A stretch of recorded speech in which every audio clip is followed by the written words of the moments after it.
Hello, we're going to examine the output data from the B2T engine on the tax items of the Global Intangible Low-Taxed Income, or the GILTI tax.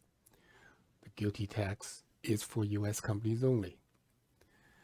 In an entity group, we know that certain passive income from a controlled foreign corporation, or a CFC, is deemed to be distributed to its parent company. In the US, it turns out that the CFC's active income may also be deemed to be distributed to its US parent and be taxed by the IRS. This is a GILTI tax, and it is rather complex to calculate. Many detailed rules are involved, but the B2T engine will handle all that automatically, as long as the user maps his accounts to the standard account types. Here, we're going to use a simple example, a parent and one CFC child, to show the output data that are relevant to the GILTI tax calculation. So here's our simple example input file,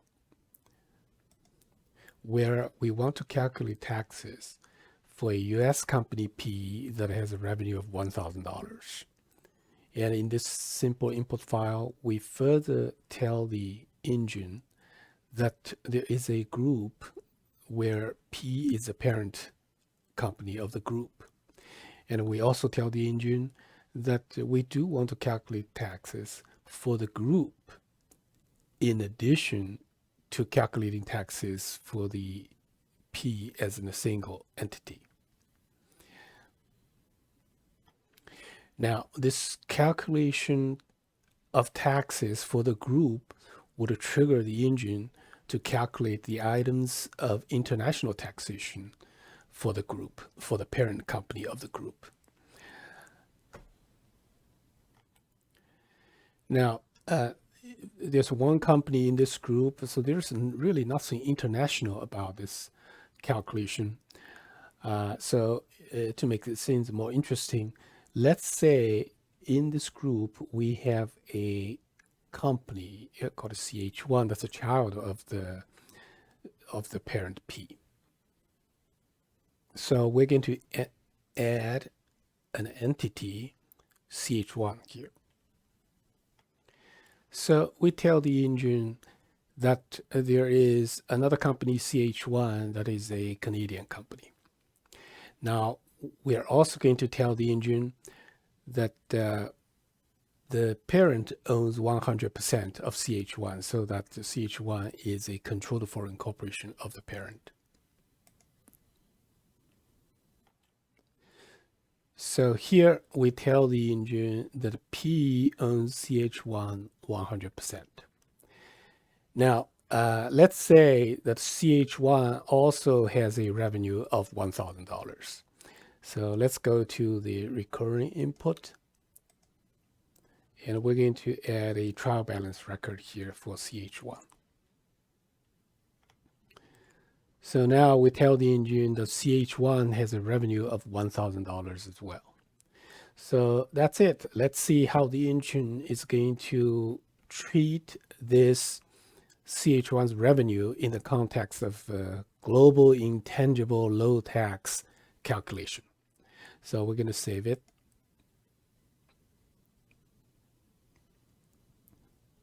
And we're going to submit it to the B2T engine using the easy button.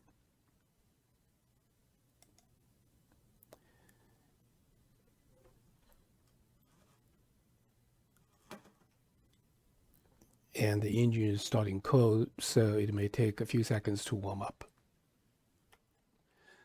So it's down. Let's go to the output file. So here's the output file, and here's a parent company, and let's go over there and take a look at its GILTI tax calculation. So here's a calculation for the parent company, and we go down over there in the current tax expense calculation. We see the GILTI tax, it comes as a 0. So why is that? So let's go further down to take a look at the detailed calculation of the GILTI tax. It is further down the rate record, the FTC calculation, and the deemed distribution, subpart F. And here is our GILTI calculation for the P. Now, we see a lot of numbers, but let's see in the end, the GILTI calculation. It says the GILTI tax before any foreign tax credit is this much. However, we have the foreign tax credit also. So they both cancel each out. It becomes a zero. So therefore, the GILTI tax is actually zero. In other words, remember, GILTI means the global intangible low-taxed income tax. So it's a tax on the low tax. So apparently, that Canadian subsidiary is not considered to be in a low-tax country.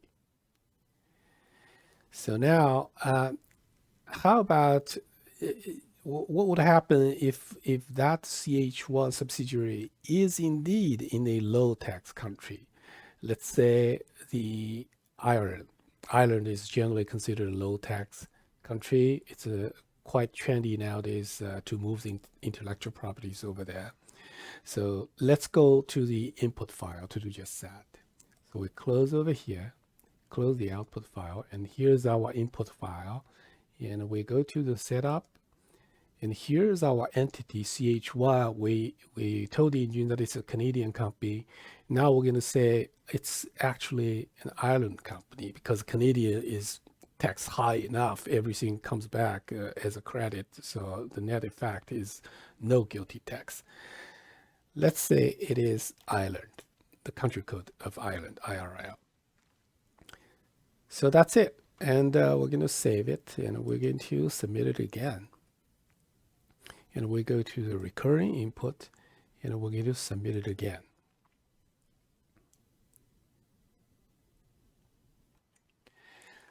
So it's down. Let's go to the output file. Now, we again go to the parent's provision sheet. And here in the provision sheet, we see the $5. That is the current tax. We see the GILTI tax now has $5. It was zero. So how was that obtained? Let's go further down. FTC calculation, deep distribution. Here is the GILTI calculation for P. A lot of things, but let's focus on this is a section about each individual provisions data that are relevant to the GILTI calculation. So what's below are the GILTI data fields at the taxpayer level, which is at the parent level. So at the taxpayer level, let's go down very quickly. Now, it first calculates the GILTI tax pre-FTC. It says, okay, $105. So it goes down roughly like this. How much from the CFC is distributed? It says so they hit 175. We will get to that later on to explain that. So at the taxpayer level, GILTI income is 875, and the foreign tax attributed to that GILTI is 125. And if we gross it up, the GILTI inclusion grossed up is 1,000, and half of that is deduction. So we deduct 50% of that, so it's only 500 is taxable, and the tax rate is the corporate rate, 21%. So that's how 101 GILTI tax is being calculated, and that's before foreign tax credit. So what's below are the determination of the FTC. And there are two parts of it. The first is the foreign tax attribute to the GILTI. The island is a 12.5, so $1,000 is 125. So that's good. Those foreign tax, 80% of that would be allowed to be used as a credit for the GILTI tax. So up to 80% of the foreign tax can be used at all as a credit. So it's 100. Okay. Another part of the limitation is how much of the income is being double taxed. And the answer is that this 500 is being double taxed. Okay. So the 500 is being taxed by US GILTI tax as well as by the island. So this is doubly taxed income. So through that, we calculate the FTC limit is 105. And this is 105 and this is 100. We take the smaller of the two. So the limit is 100. So we have 100 pre-FTC as calculated over here. And 105 is pre-tax, pre-credit. And 100 is the credit. So the net is $5 GILTI tax. So that's how the $5 was obtained at the parent current tax level, $5.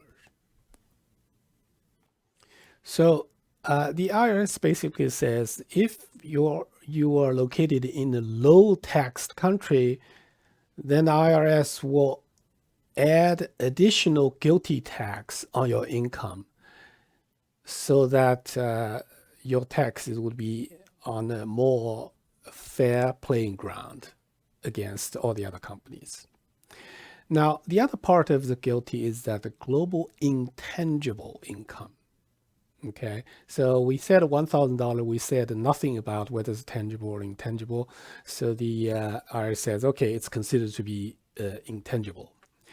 Now, how about those income that are from the tangible depreciable assets, like a fixed assets?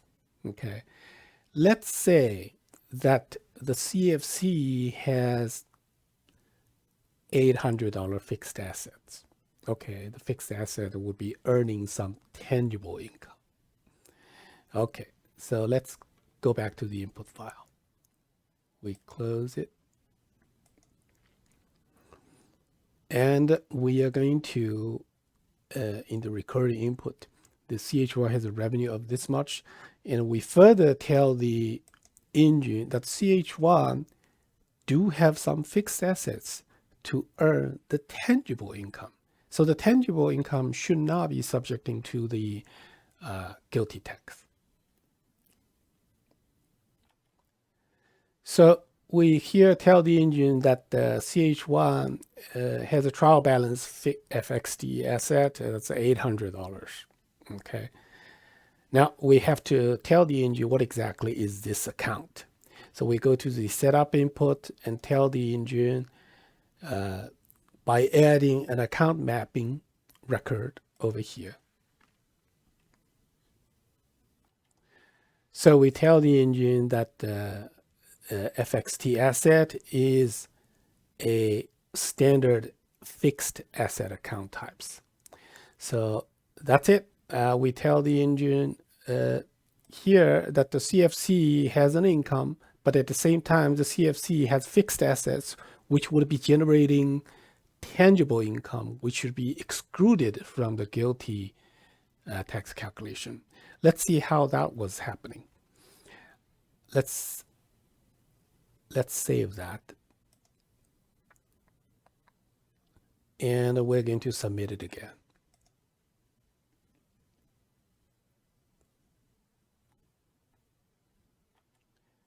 So it's down. Let's go to the output file. So here the number looks a little bit more complicated than earlier. So let's go to the P provision sheet.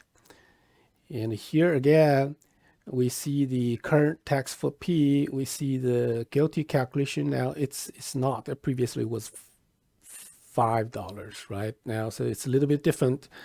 Let's see how it is being calculated. We go down to the GILTI calculation. Now this time around, we're going to focusing on the CFC's home provision, which is a shadow provision. Its tax is not being used in the consolidation, but for international taxation, we need a lot of intermediate data from this provision. So let's take a look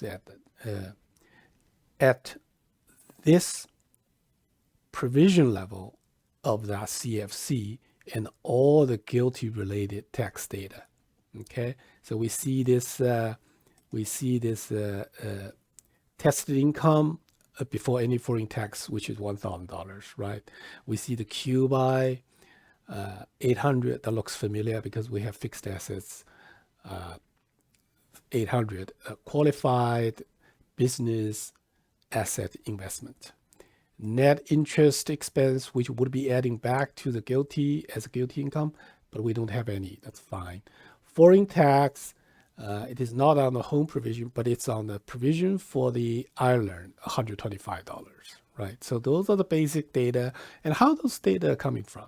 So we go to the details. We go to the detail sheet to trace further down to the account level details. So here is for the P, but the detailed level. And we're going down to the account level calculation for the GILTI calculation. Okay, now we see the contribution from individual account to the basic data, such as the tested income, the QBI, and so on. So the revenue contributes to the tested income, the fixed asset contributes to QBI, and so on. If there were any book-to-tax adjustments, their contributions would be added over here. So in the end, the two parts would be summed to be these numbers, which would be aggregated back to the CFC level. So these are the basic numbers. So with those basic inputs aggregated from the account level details, we go further down to take a look at to do the calculation at the CFC level. So this now tested income post foreign tax. So 1,000 less this foreign tax 125. This is the post foreign tax. QBI from income CFC. Well, if you're losing money, then your QBI doesn't count. Here, of course, we're making money, so therefore the QBI comes over. Now the GILTI. The GILTI is your tested income less 10% of that. So that now the tested income pre-tax 1,000 less 10% of that 80. So it'll be 920. So this GILTI before any foreign tax. And the next field is what will be after post foreign tax, right? So 920 less 125, you get this number. Okay. So the next part is try to determine how much of the foreign tax is attributable to this GILTI. And it is down through the taxpayer level inclusion ratio. Okay, so at a taxpayer level, you have all the GILTI and all the tested income. You take a ratio of that. We have only one, so that's the taxpayer level is the same as that 0.91. And this number multiplied by the total amount of tax, and you get this number. That's the foreign tax that's attributable to the GILTI. Okay. And the next number is if any of the income goes to the parent, the tax would flow with it. Okay. And the last column is that for that CFC, how much expense is being allocated from the parent. Now, this number is used in the FTC limit calculation, which we will not touch over here in this tutorial. So these are the CFC level calculation. So there's no the numbers are then aggregated together, and they then come down to the tax level calculation. So the tax level calculation is you determine how much GILTI is being flown to the taxpayer level, aggregate them together, counting only those CFC that's making money. And you again do the aggregate all the foreign taxes flow up to the taxpayer. And then you have the inclusion grossed up by the foreign tax. And then you take the 50% deduction. So that's the GILTI income.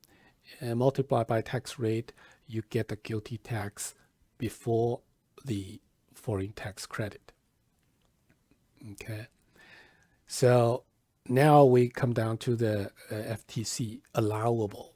You pay this much total foreign tax, only 80% of that is allowed to be foreign tax credit at all. So 80% of that, you get this. And then the FTC limit is how much your income is double taxed. Now that's the number that's being double taxed, right? The GILTI income. And this one's taxed by both the island as well as the USA. So therefore, the limit is up to the home tax rate, 95. And the smaller of the two, you get 90. Okay, so you have the GILTI before any credit is 95 also, as you calculate over here. Then you have the limit is this. You, in the end, you're left with only about $4.54 is your net GILTI tax after the credit. So as you can see, it is really rather involved to perform the whole GILTI calculation. And here we can get a feel of it. These are all the tax field that's involved in calculating the GILTI tax. So at account level, you have the QBI, the tangible depreciable assets, the net interest income, and the tested income, and the related foreign taxes. And then at the CFC level, we went just quickly earlier, so how we determine how much income end up flowing up to the taxpayer, and how much associated foreign tax with that income also flows up. Okay, so then the income, we take a 50% deduction, so we determine the GILTI income to be taxed. And then the foreign tax attributable to the GILTI is being used to calculate the tax credit. We take the smaller of the two, whatever is allowed and whatever is double taxed. And finally, we have the taxpayer level GILTI tax being determined. So to summarize,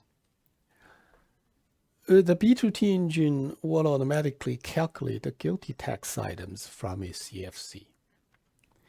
A user only needs to map his accounts to the standard account types, such as fixed assets, interest income, and expense, and so on. And the B2T engine will handle the rest automatically. And also, user can further fine-tune the calculation process by specifying some of the relevant properties. That's it. Thanks for watching.